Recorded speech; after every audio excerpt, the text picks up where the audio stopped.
పోయి ఆ లింగంపల్లి ప్రాజెక్టు వల్ల అదనంగా ఎలాంటి లాభం లేదు. ఇప్పటికే మంజూరు చేసిన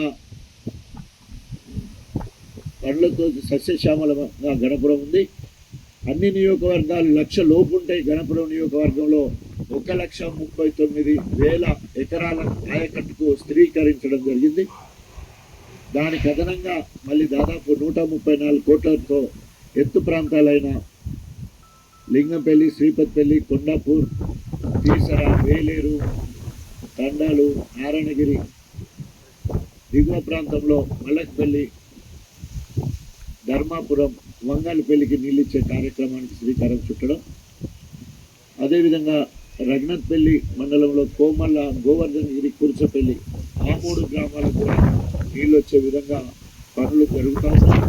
ఈ రకంగా గణపురం నియోజకవర్గంలో అనేక పనులు జరుగుతున్న క్రమంలో మరి ఈసారి ఎమ్మెల్యే గెలిచి వీటిని పూర్తి చేయాల్సింది పోయి మరి బీఆర్ఎస్ పార్టీని వదిలి అదేవిధంగా ఎమ్మెల్యే పదవి గెలిచి ఈరోజు కాంగ్రెస్ పోవడాన్ని గణపురం ప్రజలు జీర్ణించుకోలేరు.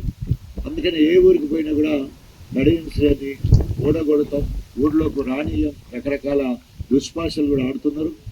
సో ఇప్పుడు కడియం కావేను ఆయనకు సిగ్గు శరము ఉంటే ఎమ్మెల్యే పదవికి రాజీనామా చేసి వచ్చేదంటే ఎమ్మెల్యేగా గణపురం ప్రజలు ఓడగొట్టి కడియం శ్రీహరి రాజకీయ జీవితానికి సమాధి కట్టడానికి ప్రజలందరూ సిద్ధంగా ఉన్నారని చెప్పేసి తెలియజేసుకుంటూ సెలవు తీసుకుంటున్నాను.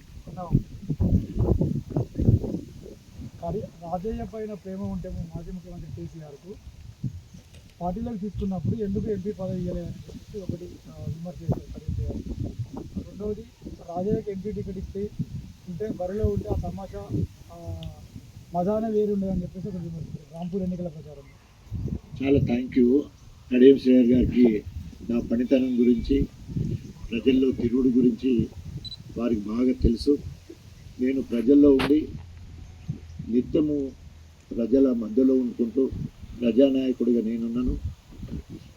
కడియం శ్రీహరి ఎప్పుడు రాజకీయ నాయకుడిగా ఎత్తులు, జిత్తులు, కుట్రలు, కుతంత్రాలు చేసుకుంటూ వరకు పోయారు. సో ఆనాడు కేసీఆర్ గారు ఎమ్మెల్యే టికెట్ వారికి ఇచ్చినప్పుడు నన్ను ఉద్యోగించి నాకు రైతు బంధు సమితి చైర్మన్ లేదా ఎమ్మెల్సీ లేదా మంత్రి మనం వస్తాం. ఆయన ఎమ్మెల్యే తీసుకొని ఆయన కక్కుర్తిపడి మళ్ళీ ఎంపీ టికెట్ అడగడంతో మొదటిసారి ఎట్లయితే బ్లాక్మెయిల్ చేసి కేసీఆర్ గారిని ఎమ్మెల్యే తీసుకున్నాడో నేను కాంగ్రెస్ పోతానని చెప్పేసి రెండోసారి కూడా అదే బ్లాక్మెయిల్ చేసి మళ్ళీ బిడ్డకు కూడా ఎంపీ టికెట్ తీసుకునే పరిస్థితి మనం చూసినాం. అది రెండు చూసిన తర్వాత నేను మానసిక క్షోభకు గురై కేసీఆర్ గారు నాకు మాట ఇచ్చి కూడా అది నిలవలేదు కదా అనే ఉద్దేశంతో రాజీనామా మాత్రమే చేయడం జరిగింది. పార్టీ ఆమోదించలేదు. నేను ఒక ఉప ముఖ్యమంత్రిగా 15 సంవత్సరాలు కాంగ్రెస్లో పనిచేసిన వాడిగా నాకు అన్ని రాజకీయ పార్టీలతో సంబంధాలు ఉన్నాయి. అందరు కూడా నన్ను అప్రోచ్ అయ్యి ఎంపీ టికెట్ ఇస్తామని కూడా అన్నారు. కానీ నేనే తేల్చుకోలేకపోయాను ఏం చేయాలని. సో ఇంతలా కడియం శ్రీహరి కూతురు మరి మూటముళ్ళే కేసీఆర్ దగ్గర తీసుకొని ఎంపీ టికెట్ ఇచ్చిన తర్వాత కూడా కాంగ్రెస్కు ఎప్పుడైతే వెళ్ళారో ఆ మరుసటి రోజే మరి కేసీఆర్ గారు, కేటీఆర్ గారు దూతల ద్వారా నన్ను రమ్మని పిలిపించుకొని జరిగిన అన్ని విషయాలు మాట్లాడి మరి ఒక నిర్ణయం తీసుకున్నాడు. ఎంపీ టికెట్ ఎట్లాగో గెలుస్తుంది, అది జనరల్గా బ్రాడ్ సెన్స్కి వెళ్ళిపోతుంది. పసునూరి దయాకర్ ఎవరో తెలియకుండా దేశంలో 7వ స్థానం హైయెస్ట్ మెజార్టీ ఇవ్వడం జరిగింది. రెండవసారి రాష్ట్రంలో హైయెస్ట్ మెజార్టీ ఇవ్వడం జరిగింది పసునూరి దయాకర్ కోసం. సో అది ఎట్లాగూ గెలుస్తుంది. రేపు జరగబోయే అసెంబ్లీ మనకు ముఖ్యం. ఎందుకంటే కడియం శ్రీహరి రాజీనామా చేస్తాడు, లేకపోతే డిస్క్వాలిఫై అని అవుతాడు. ఆయనను ఓడగొట్టడానికి నువ్వు గణపూర్ ఇన్ఛార్జిగా ఉండు అని చెప్పినప్పుడు నాకు ఎంపీ టికెట్ కంటే మంత్రి పదవి కంటే కూడా నేను ఎక్కడైతే పోగొట్టుకున్నానో అక్కడే నియోజకవర్గ ఇన్ఛార్జి బాధ్యత ఇవ్వడం నాకు తృప్తికరంగా అనిపించింది. ఈరోజు నా బాధ్యతను నా విధిని గొప్పగా నిర్వహిస్తున్నా. సో ఇప్పుడు ఇక్కడ పనిచేస్తున్న పార్లమెంటు నియోజకవర్గ పరిధిలో ఉన్న 7 నియోజకవర్గాలకు స్టార్ క్యాంపెయిన్గా కూడా ఈరోజు పనిచేయడం మీరు చూస్తూ ఉన్నారు. మంచి స్పందన ఉంది. తప్పకుండా రేపు కడియం కావ్య ఓడిపోవడానికి నా ప్రచారం పనికొస్తుంది. ఈ పార్లమెంట్ ఎన్నికలు బీఆర్ఎస్ పార్టీకి పూర్వ వైభవాన్ని తీసుకొస్తున్నారు. బీఆర్ఎస్ పార్టీ తెలంగాణ అస్తిత్వాన్ని కాపాడడం కోసం ఇవాళ బీజేపీ కేంద్రంలో మీడియా సోదరులకి, బీఆర్ఎస్ పార్టీ నాయకులకి నా యొక్క మధ్యాహ్న పూట నమస్కారాలు తెలియజేసుకుంటూ ఈరోజు గంటూరు నియోజకవర్గంలో ఒక నయవంచకుడు, విశ్వాసఘాతకుడు, నమ్మిన నియోజకవర్గాన్ని గెలిపించిన ప్రజలకు 3 నామాలు పెట్టి ఈరోజు తగుదునమ్మా అని చెప్పేసి 40 ఏళ్ళ నుంచి వెళ్ళి తిట్టకుండా కాంగ్రెస్ను తిట్టి ఏనాడు కూడా కాంగ్రెస్కు ఓటు వేయలేదని బహిరంగ ప్రకటన చేసి గెలిచిన బీఆర్ఎస్ పార్టీ నుండి రేవంత్ రెడ్డికి సవాల్ విసిరి, నువ్వు మొగాడు అయితే నువ్వు మల్కాజ్గిరిలో నువ్వు ఎంపీ గెలిచినావు కదా, మళ్ళీ నువ్వు గెలువు చూద్దామని చెప్పేసి సవాల్ చేసి మేడిగడ్డ మీద బీఆర్ఎస్ పార్టీ పక్షాన, మేడిగడ్డ అంటే ఒక కాళేశ్వరం కాదు, అందులో 3 పిల్లలకు సంబంధించిన కథ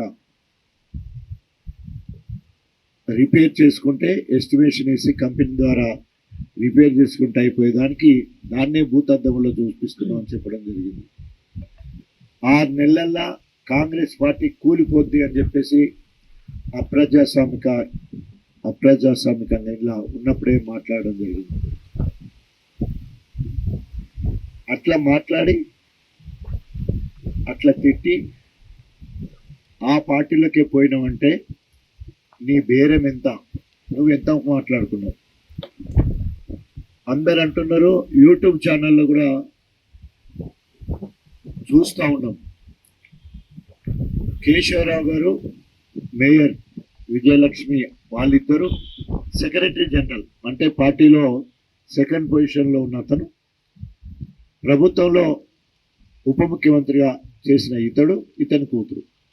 సో వీళ్ళిద్దరు వస్తే సిరొక్క 100 కోట్లు బేరం కుదుర్చుకొని ఆ బేరం కుదిరిన వెంటనే ఇక్కడ చిన్న బేరం, ఆయనకు ఎమ్మెల్యే టికెట్, బిడ్డకు ఎంపీ టికెట్, ఇక్కడ 25 కోట్లు, ఇంకా చిన్న చిత్క మూటలు అన్నీ మాట్లాడి తరాజులో వేస్తే తూకము మొగ్గెట్టున్నదని చూసినప్పుడు కాంగ్రెస్ ముఖాన మొగ్గున్నదని చెప్పేసి నైతిక విలువలకు తిలోగతాలు ఇచ్చి అనైతికంగా, అప్రజాస్వామికంగా, తిన్నింటి వాసాలను లెక్కబెట్టే విధంగా నమ్మక ద్రోహం చేసి ఈరోజు కాంగ్రెస్లోకి పోయినావు. సిగ్గు శరం ఉండాలి కదా. 5 నెలల కింద ఇదే వెంకటేశ్వరపల్లెకి వచ్చి కారు గుర్తుకు ఓటేస్తే గత 10 ఏళ్ల నుంచి వెళ్ళి బీఆర్ఎస్ ప్రభుత్వం చేసిన పని విధానానికి కృతజ్ఞతలు తెలియజేసినట్టు ఉంటుంది. నన్ను గెలిపిస్తే ఇంకా అక్కడో ఇక్కడో మిగిలిపోయిన పనులు నేను అభివృద్ధి చేస్తానని చెప్పేసి నమ్మగలిగిన ఇదే వెంకటేశ్వరపల్లె నుంచి వెళ్ళి మళ్ళీ వల్ల ఏ ముఖం పెట్టుకొని చేయి గుర్తుకు ఓటేయండి, నా బిడ్డను మీ చేతిలో పెడుతున్నా అని చెప్పేసి మాట్లాడుతున్నాం. నీ బిడ్డ చేసిన త్యాగం ఏంది, ఆమె ఏ పార్టీలో మెంబర్షిప్ తీసుకున్నది, ఓడగొట్టిన అసలు కురుక్షేత్ర అప్పుడు చెప్పేవాడు నేను 12 ఏళ్ళ అరణ్యవాసం, అజ్ఞాతవాసం, 13 ఏళ్ళ తర్వాత ఇలా కడియం శ్రేణిని ఓడగొట్టిన అని చెప్పిన. ఇన్ని రోజులు మాట్లాడకపోవడానికి కారణము ఆ దొంగ బీఆర్ఎస్ పార్టీలో జొర్రిండు. ఇంట్లో ఉన్నన్ని రోజులు ఏం మాట్లాడలేము, ఇద్దరం ఒకటే ఇంట్లో ఉన్నాం, ఒక్కటే గూటిలో ఉన్నాం. కాబట్టి ఆయన గురించి ఏమి తెలియక కాదు, తెలిసినా కూడా ఒక్కింట్లోనే ఒక పార్టీలో ఉన్నాం కాబట్టి ఏం మాట్లాడలేకపోయినాం. సో దయచేసి నా పేరే మీకు అందరు కూడా తెలిసి, ఇంతకుముందు బోలా అబద్ధాలు కుట్రలు కుతంత్రాలు ఏముండయి, కుల్లా ఏదైనా కూడా. సో కుల్లాగానే మాట్లాడుతున్నా.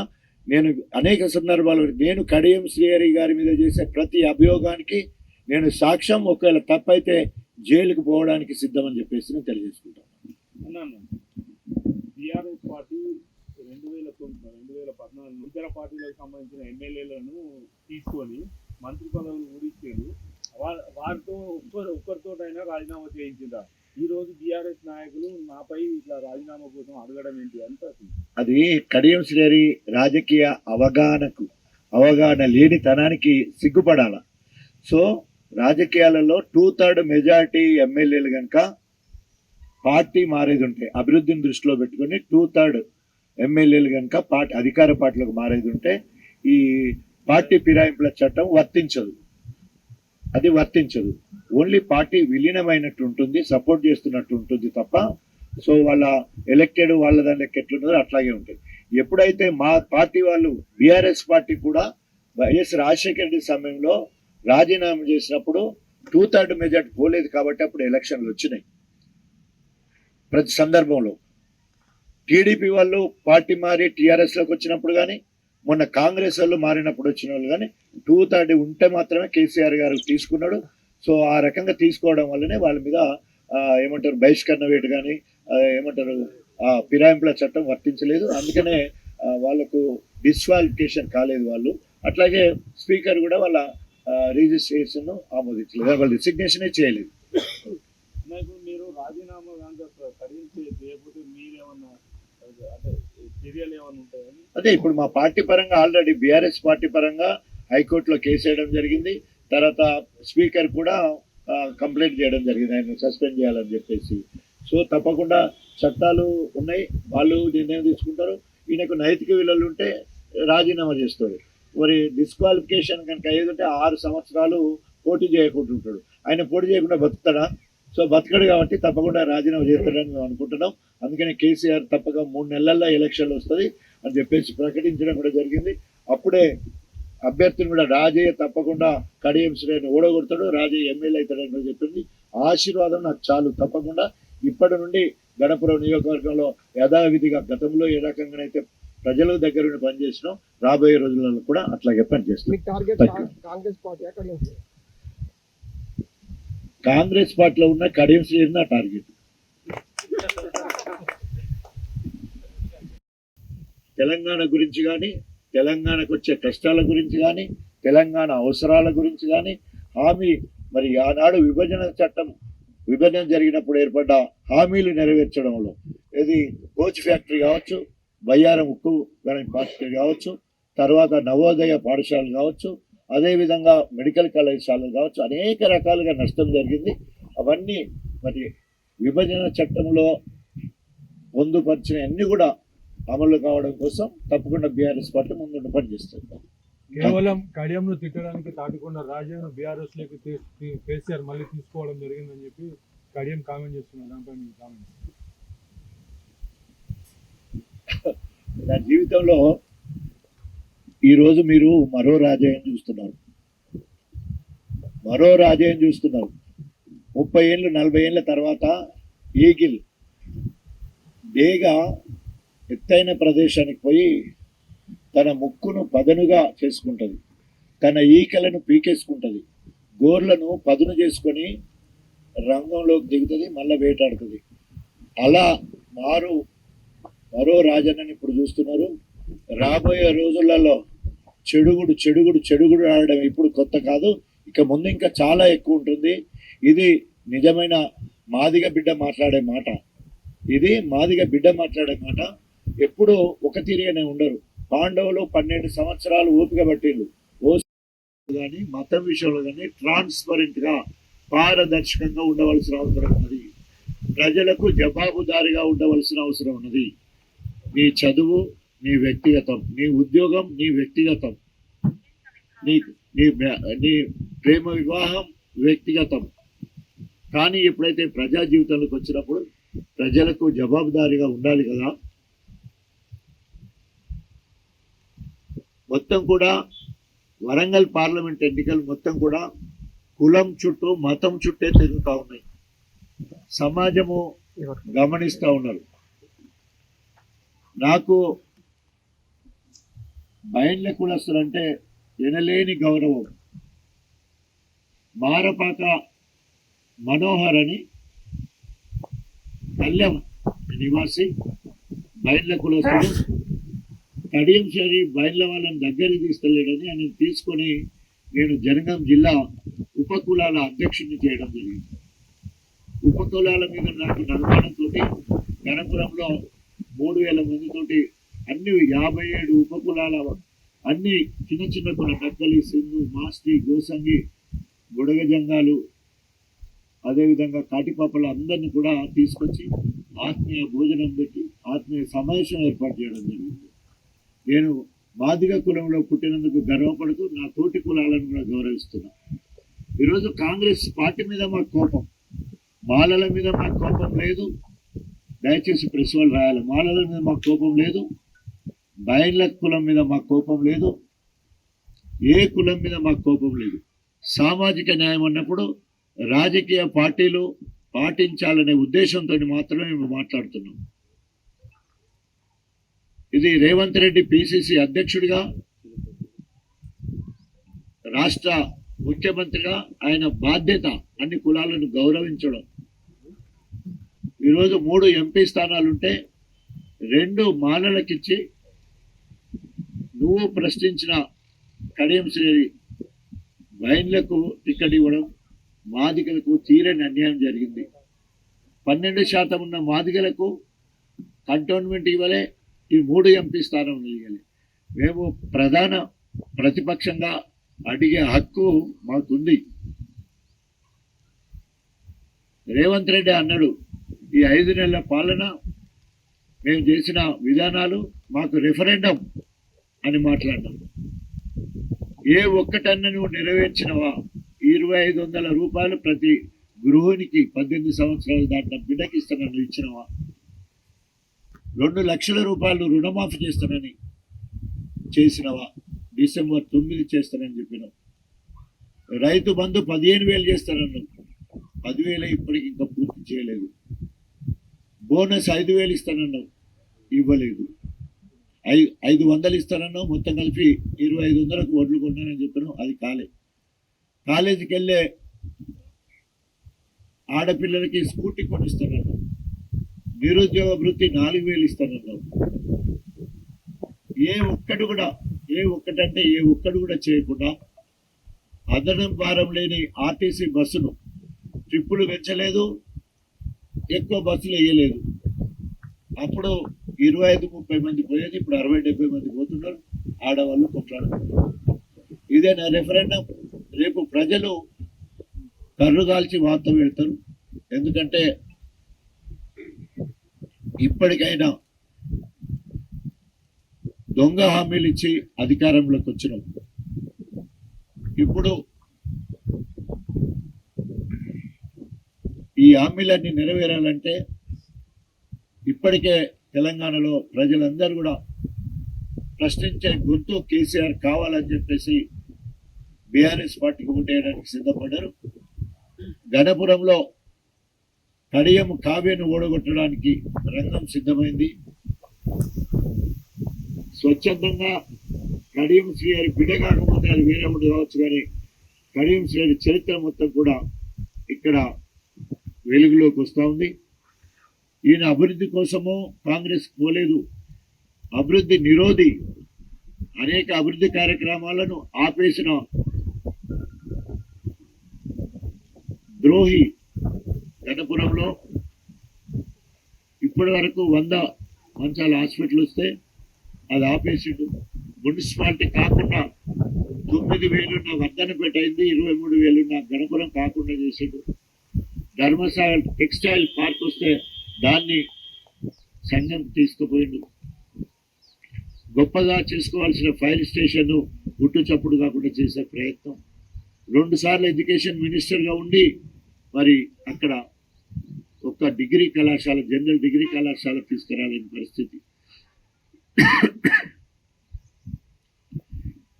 అన్నిటికంటే ముఖ్యమైనది ఆయన అవినీతికి పరాకాష్ట అనేకం చెప్పొచ్చు, కానీ ఈ మండలంలో ఉన్నాం కాబట్టి లింగంపల్లి రిజర్వాయర్ గురించి చెప్పాలా. 2865 కోట్ల రూపాయలతో టెండర్ అయి దాంట్లో 100 crores ప్రాజెక్టు కడియం తీసుకొని జీవీఆర్ వెంకటేశ్వర రెడ్డి గన్నపల్లికి సంబంధించిన స్వయంగా తనే 6 కోట్ల రూపాయలు ఇచ్చిన నా దగ్గర వచ్చి మాట్లాడడమే కాకుండా మీరు 200 కోట్ల రూపాయలు సీఎం దగ్గర పోయి తీసుకురండి, మీకు 12 కోట్లు ఇస్తానని చెప్పేసి ఆఫర్ కూడా ఇవ్వడం జరిగింది.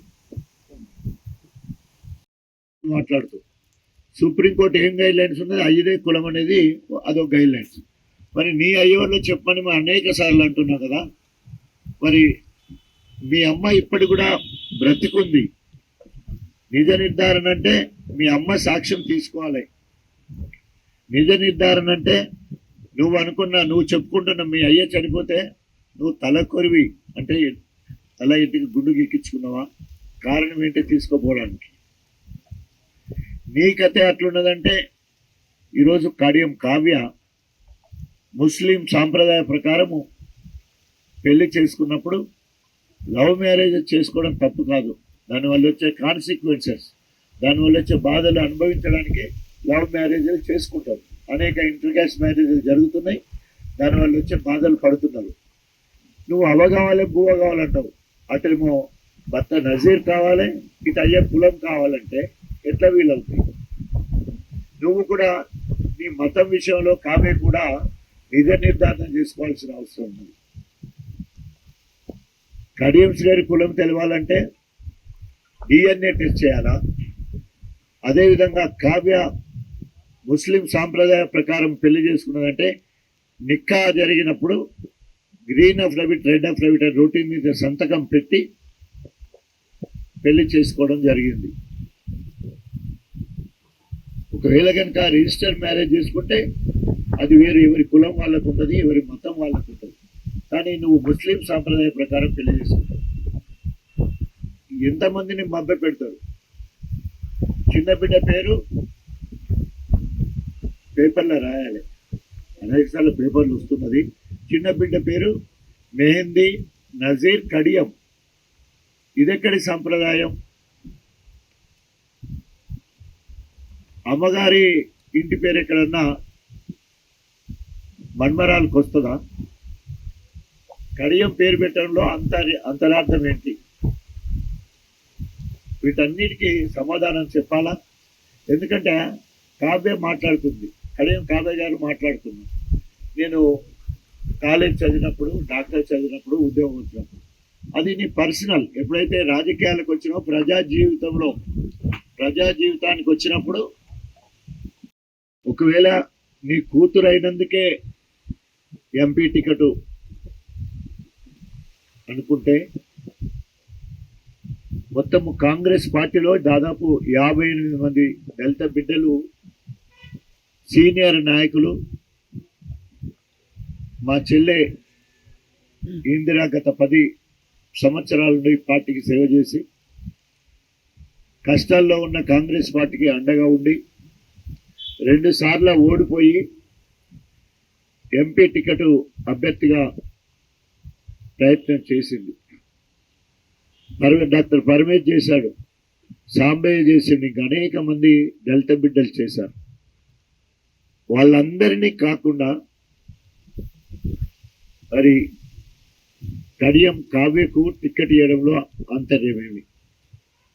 అదే కడియంను నిండు సభలో రేవంత్ రెడ్డి ప్రశ్నించిండు, కడియం సేరి నువ్వు మాలనా మాదిగనా,